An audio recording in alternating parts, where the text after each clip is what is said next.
करते हैं और एक नया टॉपिक पढ़ते हैं and that topic is uncertainty principle, या इसी को हम लोग हाइजेनबर्ग अनसर्टेनिटी प्रिंसिपल भी बोलते हैं।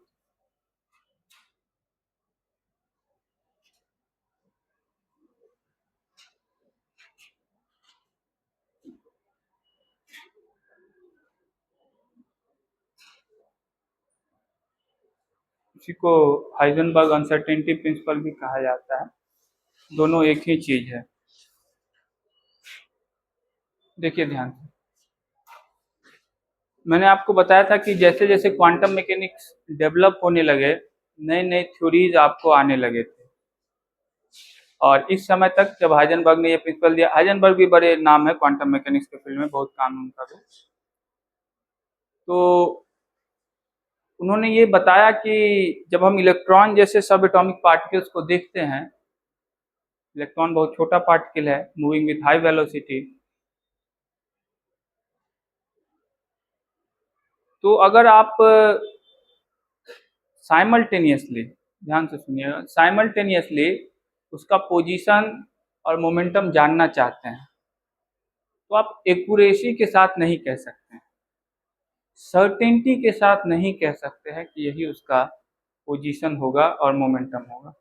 अब इसको थोड़ा समझने के लिए, मैं, आप लोग अभी नए नए हैं, फिजिक्स उतना पढ़े नहीं हैं, मैं फिर भी आपको समझाने की कोशिश करता हूँ, आप समझ जाएगा, बहुत बड़ी बात नहीं है।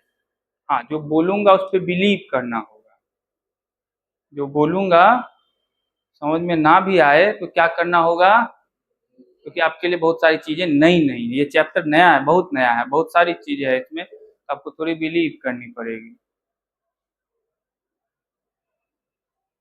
किसी भी पार्टिकल का, मान लीजिए कोई मूविंग पार्टिकल है, मैं ही हूँ, मूव कर रहा हूँ, किसी भी मूविंग पार्टिकल का अगर आप डायनामिक्स जानना चाहते हैं, डायनामिक्स मतलब टाइम के साथ कैसे इवॉल्व होगा,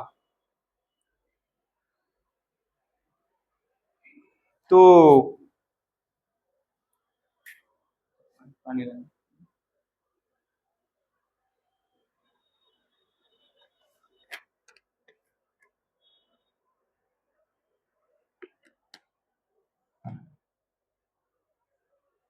तो आपको दो फिजिकल क्वांटिटी की जरूरत पड़ती है, मिनिमम दो क्वांटिटी। अगर वो दो क्वांटिटी आपको मिल गया, तब उस पार्टिकल के सारे डायनेमिक जान सकते हैं। जैसे डायनेमिक्स का क्या मतलब है कि मैं यहाँ खड़ा हूँ, मान लीजिए मैं पार्टिकल हूँ, मैं यहाँ खड़ा हूँ, टाइम के साथ मेरा क्या इवोल्यूशन होगा, टाइम के साथ मेरी स्पीड क्या होगी, टाइम के साथ एक्सलेशन क्या होगा, मेरे पे फोर्स क्या लग रहा हो, मेरी एनर्जी चेंज क्या होगा, यही उसका डायनेमिक्स की बातें हो रही है।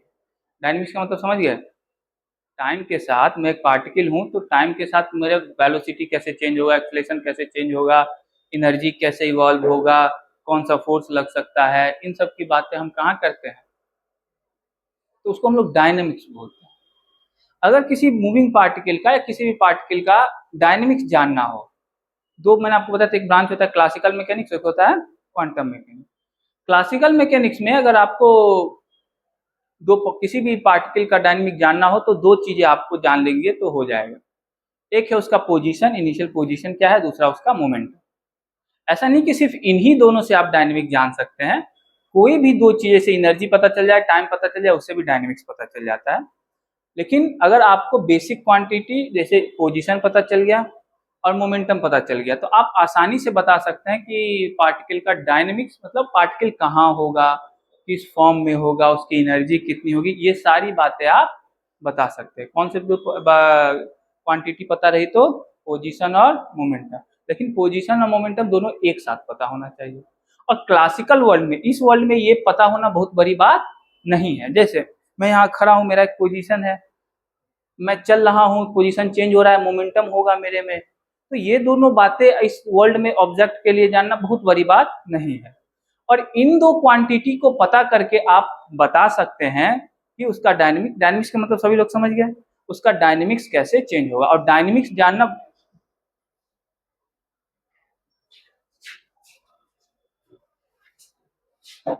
और डायनेमिक्स जानना बहुत इंपॉर्टेंट है। डायनेमिक्स जान के आप ये बता सकते हैं कि एक्स टाइम पे या टी टाइम पे कोई पार्टिकल कहाँ था, टी टाइम पे उसकी एनर्जी क्या थी, टी टाइम पे उस पर फोर्स कितना लग रहा था। ये सब बातें जानना जरूरी है ना, नहीं जरूरी है। अब आप इसको थोड़ा इलेक्ट्रॉन के केस में ले आइए। कहाँ ले आइए? अगर आप इसी चीज को इलेक्ट्रॉन पे अप्लाई करना चाहते हैं तो आप कर सकते हैं, बेहद बहुत आसानी से कर सकते हैं। आप इलेक्ट्रॉन का डायनेमिक्स भी बता सकते हैं अगर आपको पोजीशन और मोमेंटम पता हो तो। आप इलेक्ट्रॉन का डायनेमिक्स बता सकते हैं अगर आपको पोजीशन और मोमेंटम पता हो तो। आसानी से मान लीजिए इलेक्ट्रॉन का पोजीशन यहाँ है और मोमेंटम यहाँ है, तो आप आसानी से इलेक्ट्रॉन का पोजीशन यहाँ है, उसके पास कुछ मोमेंटम है, तो उस दो क्वांटिटी को जानते ही आप उसकी डायनेमिक्स बता देंगे। ये यहाँ पे भी एप्लीकेबल है। दिक्कत क्या आती है जिसके लिए ये प्रिंसिपल देना, ये बहुत बड़ी थ्योरी नहीं है कि पोजीशन मोमेंटम पता होगी तो आप उसका डायनेमिक्स बताएं, बहुत बड़ी बात नहीं है, करेंगे ही करेंगे आप लोग। यहाँ पे ऐसी कौन सी दिक्कत आ जाती है अगर हम इलेक्ट्रॉन के केस में देखेंगे कि हमको एक नया प्रिंसिपल देना पड़ता है, और बहुत इंपॉर्टेंट प्रिंसिपल माना जाता है क्वांटम मैकेनिक्स का, कि हमको एक प्रिंसिपल देनी पड़ती है। जानना ओवरऑल आपको भी डायनेमिक्स, आप क्या जानना चाहते हैं, आप जो स्ट्रक्चर ऑफ एटम पढ़ रहे हैं उसमें क्या जानना चाहते हैं। अगर आप इलेक्ट्रॉन की जानकारी चाहते हैं, आप क्यों पढ़ रहे हैं, पहले ये तो पता चल जाए। आप यहाँ आए हैं स्ट्रक्चर ऑफ एटम पढ़ रहे हैं, मैं इलेक्ट्रॉन इलेक्ट्रॉन इलेक्ट्रॉन रोज रोज बोल रहा हूँ, इलेक्ट्रॉन के बारे में आप जानना क्या चाहते हैं। तो रोज की कहानी से आप यही देखिए, आप इलेक्ट्रॉन का डायनेमिक्स ही तो रोज जानना चाहते हैं, और क्या जानना चाहते हैं। आपका फिजिक्स में इंटरेस्ट इसी बात को लेके है ना कि इलेक्ट्रॉन की डायनेमिक्स क्या है। डायनेमिक्स का ब्रॉड सेंस है, एनर्जी कितनी है, फोर्स क्या है, पोजीशन क्या है, मोमेंटम क्या है, वेलोसिटी क्या है, ये सब यही तो जानना चाहते हैं आप। समझ रहे बातों को? इसी जानने के क्रम में ये थ्योरी आई है। अब देखिए हाइजेनबर्ग साहब कहाँ तक पहुंचे थे। मैंने आपको बताया था कि अब जो मॉडर्न क्वांटम मैकेनिक्स शुरू हुआ है उसमें इलेक्ट्रॉन को एज अ पार्टिकल ट्रीट नहीं किया जाता। इलेक्ट्रॉन को एज अ पार्टिकल ट्रीट थे कि इलेक्ट्रॉन को पार्टिकल ट्रीट नहीं किया जाता। इलेक्ट्रॉन को क्या माना जाता है? वेव की तरह माना जाता है। क्या माना जाता है? इसकी चर्चा हम आगे करेंगे। अच्छा, वेव का कैरेक्टरिस्टिक मैंने उस दिन आपको बताया था। वेव का कैरेक्टरिस्टिक में पहला पॉइंट ही उस दिन यहाँ पे नहीं लिखाया था, याद है? लिखाए थे ना, मैटर और वेव का डिस्टिंक्शन।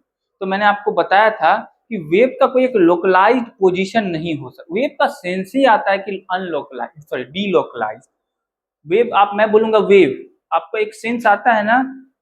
मैंने वेव जैसे ही कहा, क्या सेंस आया सबसे पहले कि कोई डीलोकलाइज चीज है, लोकलाइज नहीं है। उसी तरीके से अगर मैं इलेक्ट्रॉन को इलेक्ट्रॉन ना करके एक वेव कह दूं तो आपको पहला सेंस क्या आएगा कि वो एक डीलोकलाइज चीज है। अब मैंने अभी अभी आपको बताया कि किसी भी पार्टिकल का डायनेमिक्स जानने के लिए आपको क्या पता होना चाहिए? उसका पोजीशन और मोमेंटम। जरूरी नहीं कि यही दोनों, और भी चीजें हो सकती हैं। क्या होने चाहिए? पोजीशन और मोमेंटम। अब इसी को हम इलेक्ट्रॉन के केस में भी अप्लाई करेंगे। कहाँ अप्लाई करेंगे? इलेक्ट्रॉन के केस में भी। लेकिन इलेक्ट्रॉन के केस में बहुत आसानी से, जितनी आसानी से ये थ्योरी आप यहाँ अप्लाई कर पाएंगे उतनी आसानी से वहाँ अप्लाई नहीं कर सकते हैं। उसका कारण है क्योंकि क्लासिकल वर्ल्ड में आप ये चीज कहाँ अप्लाई करते हैं? किसी पार्टिकल पर। लेकिन क्वांटम थ्योरी उसको प्योरली पार्टिकल जैसा बिहेवियर नहीं मानता। अगर वेव जैसा बिहेवियर मानता है तो ये थ्योरी इसी तरीके से एप्लीकेबल नहीं की जा सकती। अब देखिए, मैंने अभी अभी आपको बताया कि अगर वेव का सेंस होगा तो वेव का मतलब ही होता है कि देयर इज अनसर्टेनिटी। अनसर्टेनिटी मतलब वो डीलोकलाइज्ड है ना, किसी लोकलाइज्ड पोजीशन पे नहीं है। हाइजेनबर्ग साहब भी यही बोलते हैं कि अगर आप किसी इलेक्ट्रॉन का, ध्यान से सुनिएगा, अगर आप किसी इलेक्ट्रॉन का पोजीशन और मोमेंटम साइमल्टेनियसली, मतलब ये बहुत इंपॉर्टेंट शब्द है, साइमल्टेनियसली निकालना चाहते हैं, मतलब एक ही साथ एक ही टाइम पे पोजीशन भी निकालना चाहते हैं, मोमेंटम भी निकालना चाहते हैं, तो आप सर्टेनिटी के साथ पूरी तरीके से 100% श्योर होके नहीं कह सकते कि हाँ इसका पोजीशन यही होगा, हाँ इसका मोमेंटम यही होगा। आप श्योरिटी के साथ नहीं कह सकते। जैसे आप लोग लिस्ट काउंट अभी पढ़े हैं क्या आप लोग? लिस्ट काउंट 10th में सब ऐसी ऐसी वालों ने खूब सुना होगा, चैप्टर में ये फिजिक्स के। हाँ, इन लोग ये सब नहीं पढ़े हैं, सब 11th में पढ़ेंगे, तो पढ़ा हुआ है ऐसी वालों का। चलिए मैं थोड़ा लिस्ट काउंट बता दूं तो आप समझ सकते हैं, वैसे भी समझ जाएंगे। स्केल है किसी के पास? स्केल, स्केल किसी के पास है? किसी बच्चे के पास स्केल नहीं है, ये भी एक ताज्जुब की बात है। चलिए कोई बात नहीं, स्केल नहीं है तो मैं बनाने का प्रयास करूंगा। सबके दिमाग में स्केल का पिक्चर तो होगा ही। ठीक, मान लेते हैं ये स्केल है, इस पे रूल्ड किया गया है।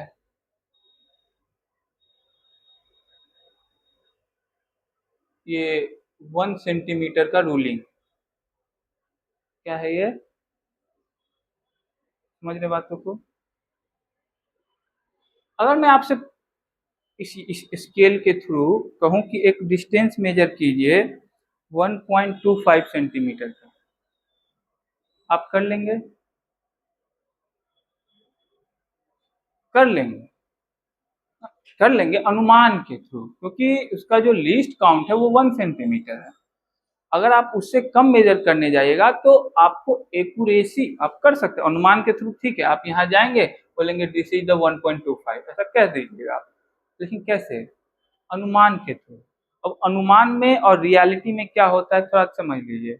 आपने जो अभी रिजल्ट निकाला है 1.25 सेंटीमीटर मेजर करके, क्या वो सही होगा? ये बोल सकते हैं आप लोग? आप लोग ये कह सकते हैं कि वो सही होगा? हाँ, नहीं होगा। क्यों नहीं होगा? क्योंकि वो उतनी एक्यूरेट वैल्यू दे ही नहीं सकता, क्योंकि आपका जो स्केल है उसका लिस्ट काउंट ही कितना है? 1 सेंटीमीटर है, तो वो दे नहीं सकता, ये दे नहीं सकता, ठीक है, नहीं देगा, मत दे, हम लोग निकालेंगे।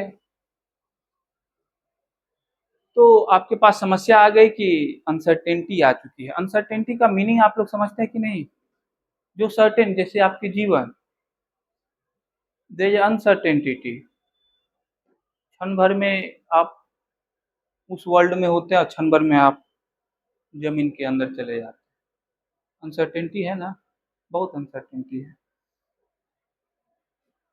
यहाँ पे भी मेजरमेंट में अनसर्टेनिटी है, एक्यूरेसी उतनी अच्छी नहीं है। ये प्रॉब्लम आपको आई क्योंकि आपका रूलिंग का जो लिस्ट काउंट था वो 1, लिस्ट काउंट का मतलब होता है कि आप जो इंस्ट्रूमेंट यूज करें वो मिनिमम कितना मेजर कर सकते हैं। तो ये मिनिमम 1 सेंटीमीटर से कम जैसे ही मेजर करेगा अनसर्टेन हो ही जाएगा, आप कितना भी अनुमान सही लगा लीजिए, वो अनसर्टेन या गलत रिजल्ट होने की गुंजाइश बढ़ ही जाएगी, कोई दिक्कत नहीं है। तो अनसर्टेनिटी का मतलब है कि जो सर्टेन ना हो उसमें कुछ ना कुछ ऐसा हिस्सा बच ही जाएगा जो सर्टेनिटी के साथ नहीं कह सकते। जैसे आप कई बार रिजल्ट देखेंगे तो रिजल्ट ऐसा लिखा जाता है x plus minus delta x, ऐसा कई बार लिखा जाता है, रिजल्ट में लिखा जाता है ना। ये डेल्टा एक्स क्या है? इट्स अनसर्टेनिटी, अनसर्टेनिटी की उतना वैल्यू जो है या तो प्लस हो सकता है या फिर माइनस हो सकता है, दैट इज द अनसर्टेनिटी। तो अगर किसी क्वांटिटी के साथ अनसर्टेनिटी जुड़ जाए, इसका नॉर्मल मीनिंग है वो एक्यूरेट, एक्यूरेट वो वैल्यू आप वहां से नहीं निकाल सकते, कुछ ना कुछ वैल्यू आपको अनसर्टेन रह ही जाएगी, ठीक है। अब हाइजेनबर्ग साहब इसी को अप्लाई करते हैं, कैसे? वो कहते हैं कि अगर आप इलेक्ट्रॉन के केस में देखें और पोजीशन और मोमेंटम को साइमल्टेनियसली मेजर करना चाहे, तो इन दोनों का जो प्रोडक्ट होगा, ये तो समझ गया कि अनसर्टेनिटी होगा दोनों में, ये समझ गया ना। आप ना ही एक्यूरेटली पोजीशन मेजर कर पाइएगा और ना ही मोमेंटम मेजर करिएगा एक साथ, तो उन दोनों में अनसर्टेनिटी होगी। अब वो कहते हैं कि अनसर्टेनिटी होगी, लेकिन कितना होगी ये भी वो बताते हैं। अनसर्टेनिटी कितना हो सकती, मिनिमम कितना अनसर्टेनिटी हो सकती, उससे कम अनसर्टेनिटी नहीं, उससे हमेशा क्या होगी? ज्यादा ही होगी, उससे कम आपको नहीं, आप उससे कम मेजर नहीं कर सकते। कम अनसर्टेनिटी होना ज्यादा अच्छा रिजल्ट है ना। आप जीवन में क्या चाहते हैं? अनसर्टेनिटी ज्यादा हो कि अनसर्टेनिटी कम हो? कम हो। उसी तरह एक्सपेरिमेंट में भी होता है, आप यही चाहते हैं कि अनसर्टेनिटी कम हो, लेकिन होता नहीं है। जीवन में बिल्कुल ऐसा नहीं होता है। जीवन तो भरा पड़ा है अनसर्टेनिटी से, वहाँ खूब अनसर्टेनिटी मिलते हैं, कुछ भी हो जाता है, कुछ भी मतलब कुछ भी। तो पोजीशन के साथ भी अनसर्टेनिटी मिलेगा, मोमेंटम के साथ भी अनसर्टेनिटी। अनसर्टेनिटी कम होने का मतलब अच्छे रिजल्ट की तरफ जा रहे हैं, लेकिन एक बोलते हैं हाइजेनबर्ग साहब कि एक लेवल के बाद आप उससे कम जा ही नहीं सकते, उससे कम पॉसिबल ही नहीं, समझ रहे हैं। इन दोनों का जो अनसर्टेनिटी का जो प्रोडक्ट होगा उसका एक मिनिमम लेवल होगा, आप उससे कम अनसर्टेनिटी कर ही नहीं सकते, समझ गए। और वही हाइजेनबर्ग प्रिंसिपल है, कोई दिक्कत। वही क्या है आपको, हाइजेनबर्ग प्रिंसिपल। अब ये कहाँ से आया, ये क्वांटम मैकेनिक्स, उसका डेरिवेशन अभी आपको पढ़ना है, मतलब ग्रेजुएशन में आप जब क्वांटम मैकेनिक्स पढ़ेंगे, गलती से अगर किसी ने फिजिक्स पढ़ा तो। बस अभी आपको मैं रिजल्ट बताऊंगा, आपको बस सिलेबस में रिजल्ट पढ़ना, उससे ज़्यादा कहीं नहीं, ठीक है। सब कहीं नहीं आएंगे, एडवांस में भी नहीं आएंगे, ठीक है, टेंशन नहीं लेना। तो स्टेटमेंट लिखे हाइजेनबर्ग साहब का हम लोग,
that is the Heisenberg principle, the product in uncertainty in position and momentum is always greater than equal to h by 4।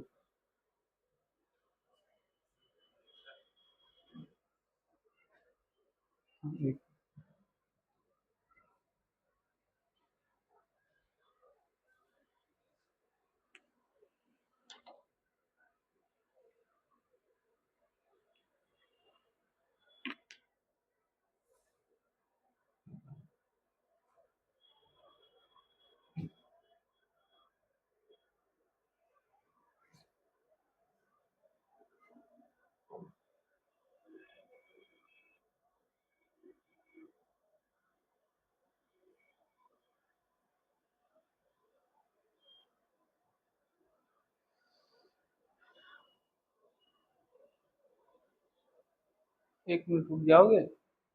कभी कभी क्या होता है, ये जो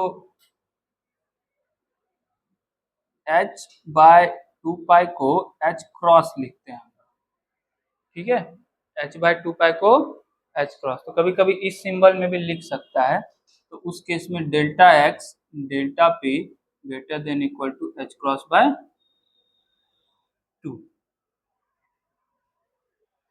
ठीक है।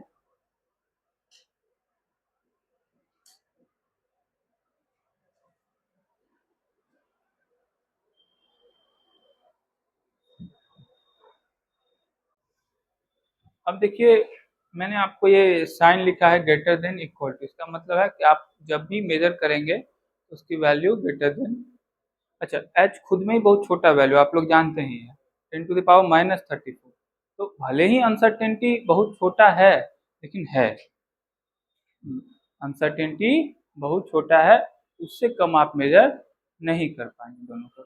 कभी हम क्वेश्चन भी देखेंगे।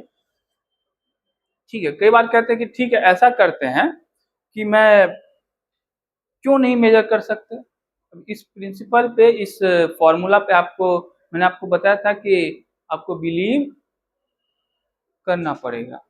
ठीक है, अब इस फॉर्मूला पे बिलीव है ना, हाँ इस पे विश्वास कर लीजिए, कर लीजिए विश्वास, सही है।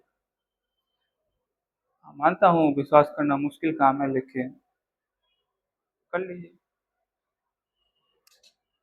तो अगर आप विश्वास करने के बाद कोई कहता है कि ठीक है सर आप तो कह दिए नहीं कर सकते, हम ऐसे काम करेंगे कि डेल्टा एक्स को रहने ही नहीं देंगे। मतलब उसको हम लोग क्या बना देंगे, जीरो। मतलब कोई बहादुर है, जैसे मान लेते हैं कि क्या नाम है आपका, हाँ विशाल जो है बहादुर लड़का है, बहुत मेहनती है। वो बोलते हैं कि sir I will do it, मैं सर्टेनिटी के साथ पोजीशन बताऊंगा, इसके साथ सर्टेनिटी, मतलब डेल्टा एक्स को रहने ही नहीं दूंगा। अब डेल्टा एक्स को रहने ही नहीं देना चाहते तो ठीक है कर लीजिए। तो उन्होंने कहा कि चलिए सर्टेनिटी के साथ आप वैल्यू बताते हैं, मतलब इफ डेल्टा एक्स क्या हो गया आपको, जीरो हो गया, मतलब आपने पोजीशन बता दी। मोमेंटम का क्या होगा जानते हैं उसके बाद,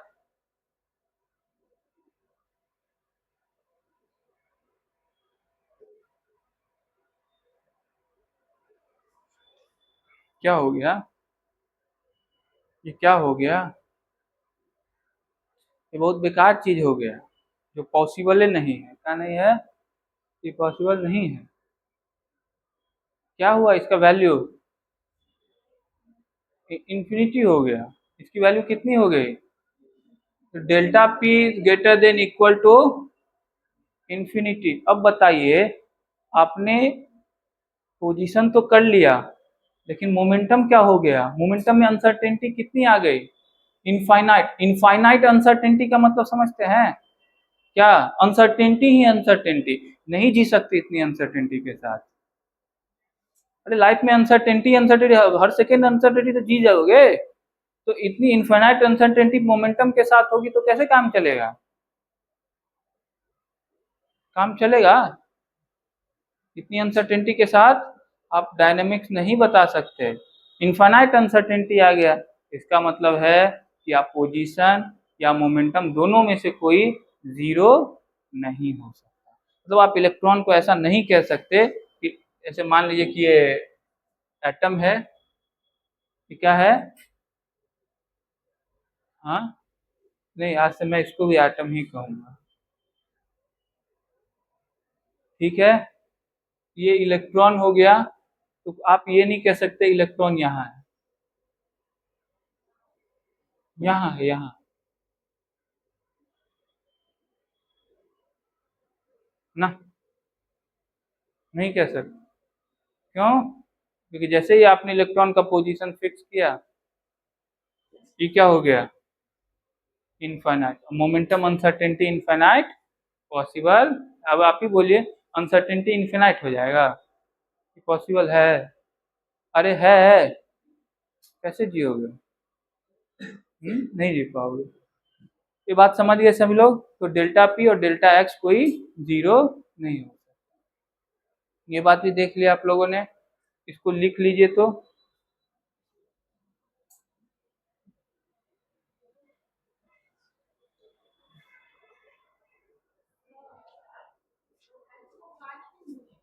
कहाँ काटे हैं, काटे नहीं, ये सिंबल है, एच कट, एच क्रॉस बोलते हैं इसको, एच कट भी बोलते हैं। अब एच बाई टू पाई को एच कट लिखते हैं, एक सिंबल है तो, एच एच बाई टू पाई को एच कट लिखते हैं, ऐसा लिखा रहेगा कहीं। ठीक है, ये अब देखो एच बाई टू पाई को एच कट लिख दिया, इससे क्या हो गया, जैसे एक सिंबल है।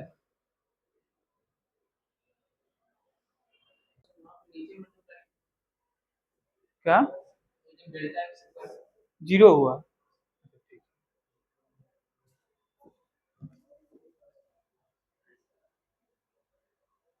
अब ठीक है।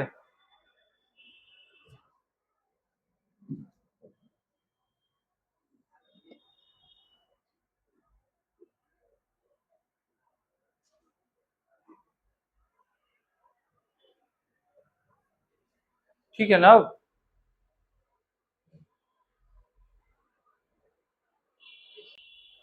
चलिए आगे हम लोग बढ़े इसको लेके, आगे बढ़ा जाए। प्रिंसिपल इतना ही पढ़ना था आपको अनसर्टेनिटी में, अब हम लोग इस पे क्वेश्चन करेंगे, ठीक है। चलिए,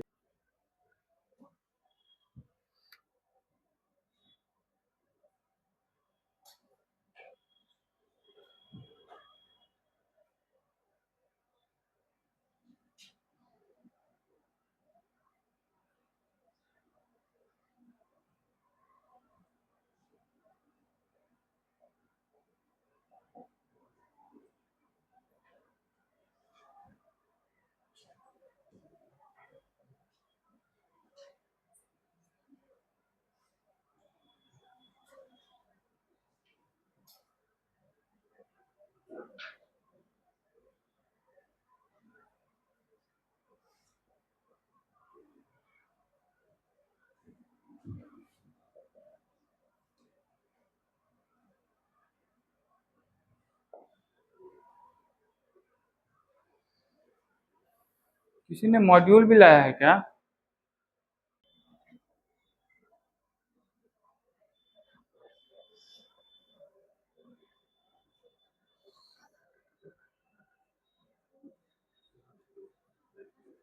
H/4 पाई।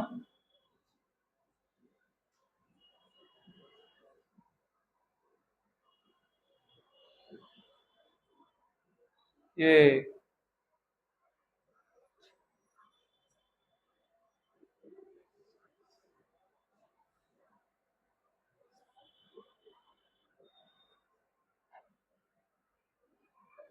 कितना है इसको सॉल्व करने पे? कितना है इसको सॉल्व करने पे?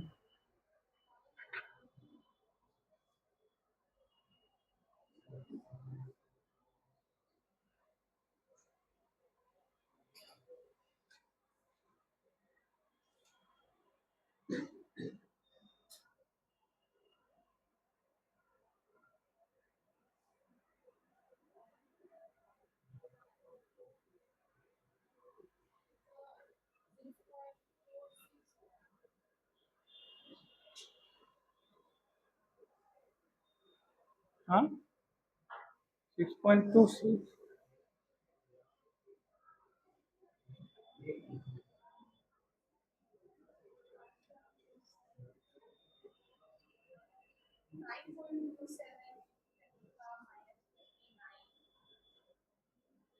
माइनस।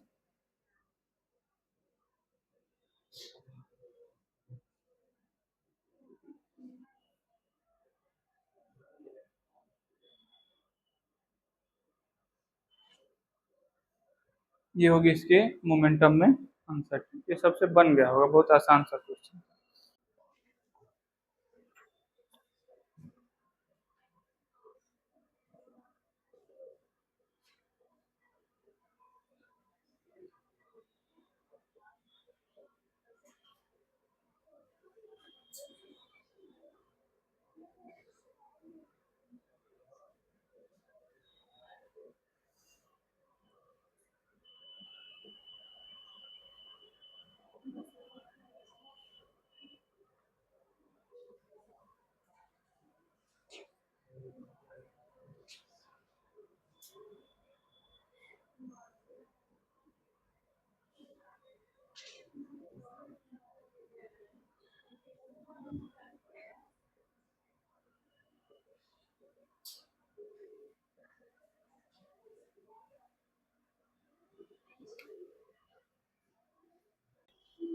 अनसर्टेनिटी तलाशेंगे, इस वर्ल्ड में अनसर्टेनिटी बहुत छोटी आएगी इस प्रिंसिपल के अकॉर्डिंग, आएगी कि नहीं आएगी? मास बड़ा है, वेलोसिटी कम है, लेकिन अगर इलेक्ट्रॉन के केस में देखोगे अनसर्टेनिटी कम आएगी। कम अनसर्टेनिटी आना क्या है, सॉरी ज़्यादा हुआ ना, इलेक्ट्रॉन के केस में अनसर्टेनिटी ज़्यादा आएगी, ज़्यादा आना तो अच्छी बात नहीं है, रिजल्ट में खामी है।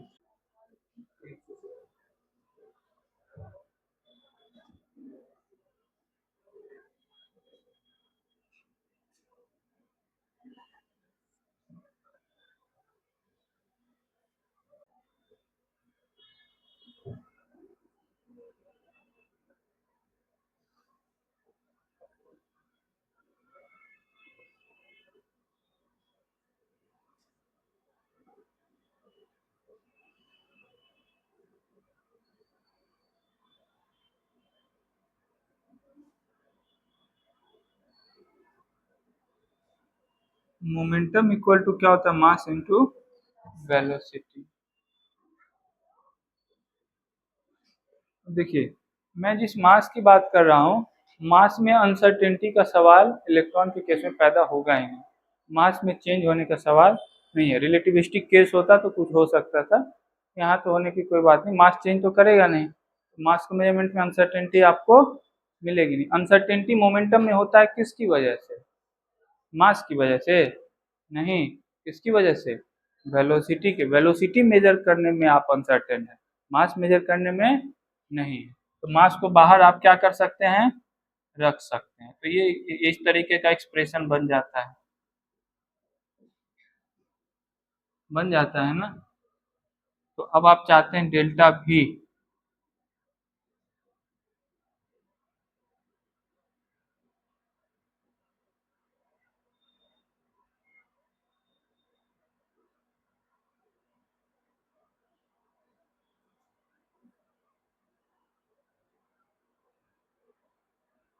डेल्टा एक्स कितना है, 1000 एंगस्ट्रम। 1000 एंगस्ट्रम का मतलब समझते हैं आप लोग, 10 × 10⁻⁻,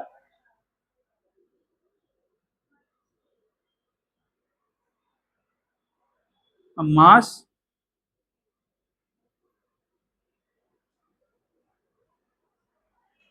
इसको थोड़ा सॉल्व कीजिए, तो इसको थोड़ा सॉल्व कीजिए, मुझे बताइए इसमें अनसर्टेनिटी कितनी आ रही है।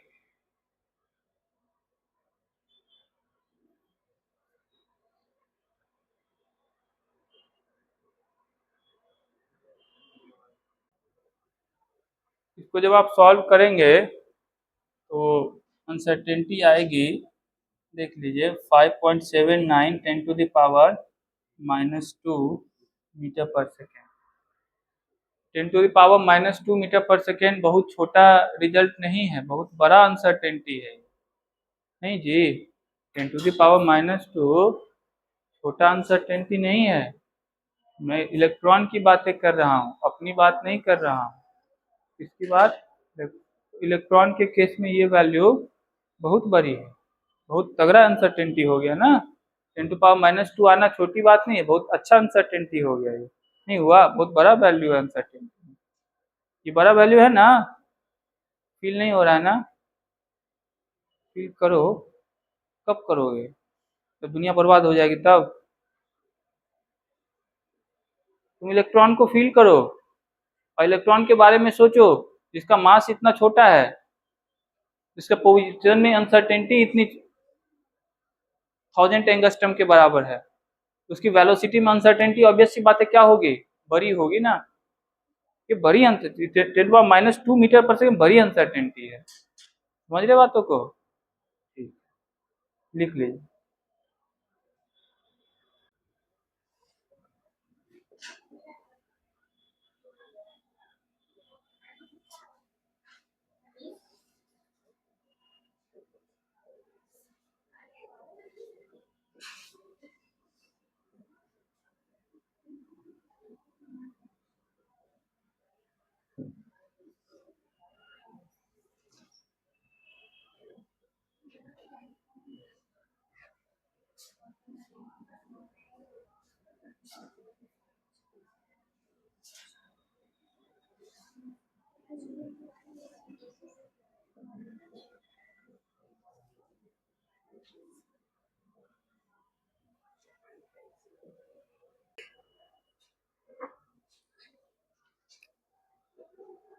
देखिए थोड़ा,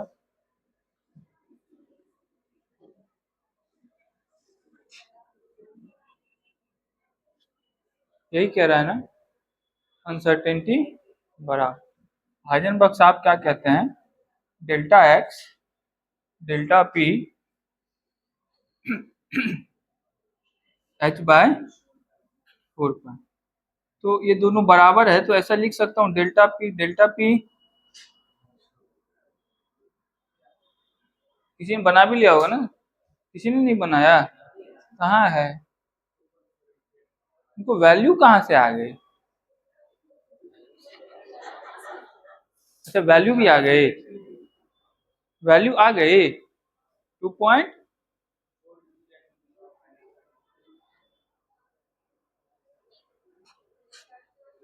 अच्छा ठीक, देख लेते, तुम्हारा भी बात सुन ले कैसे किए हो। तो डेल्टा पी का स्क्वायर h/4 पाई, तो डेल्टा पी, एक मिनट रुक जाओ तो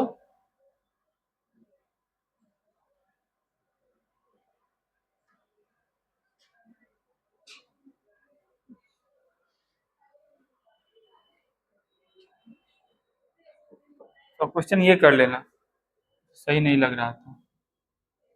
वेलोसिटी में अनसर्टेनिटी ना कि मोमेंटम, वैसे दोनों एक ही बात है, कोई बड़ी बात नहीं। तो मोमेंटम का स्क्वायर इक्वल टू दिस हुआ ना ये, तो मोमेंटम इक्वल टू क्या हो गया आपको, मास डेल्टा v का स्क्वायर h/4 पाई। हाँ, तो डेल्टा v का square greater than equal to h/4 pi m square delta v greater than equal to under root h/4 pi m square. तो delta v,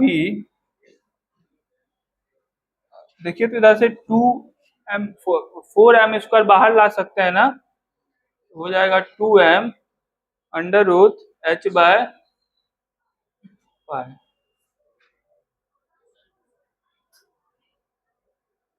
होगा ना,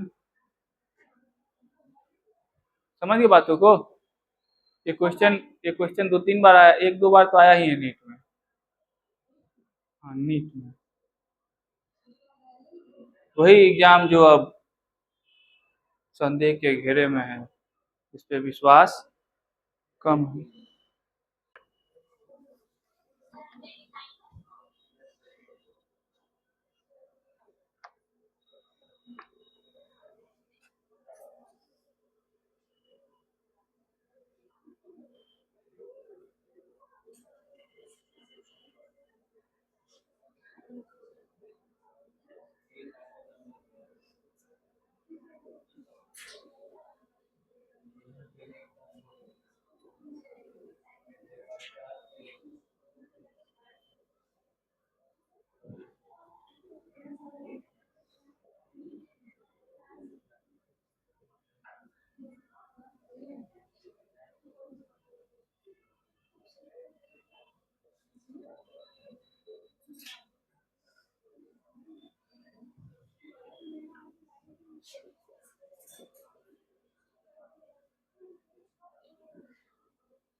देखिए question बहुत simple है।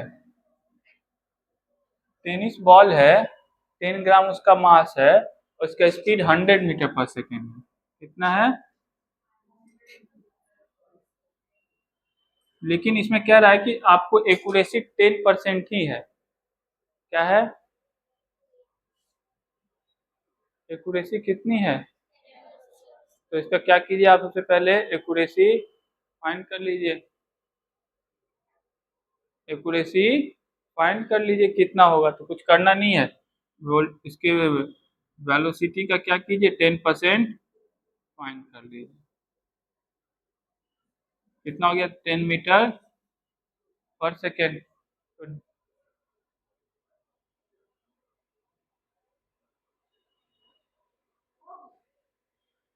तो हुआ कहाँ, अभी तो एक्यूरेसी पता चला 10% ही है, तो मतलब डेल्टा भी आपको क्या पता चल गया, 10 मीटर पर सेकेंड, मतलब स्पीड पता चल गया, अनसर्टेनिटी। अब पोजीशन में अनसर्टेनिटी यहाँ से निकाल लेंगे, तो डेल्टा एक्स क्या हो गया, h/4 पाई इंटू, ठीक है, आप लोग इसको कर लीजिएगा, हम लोग कल आएंगे तो नया टॉपिक क्वांटम मॉडल पढ़ेंगे, ठीक है।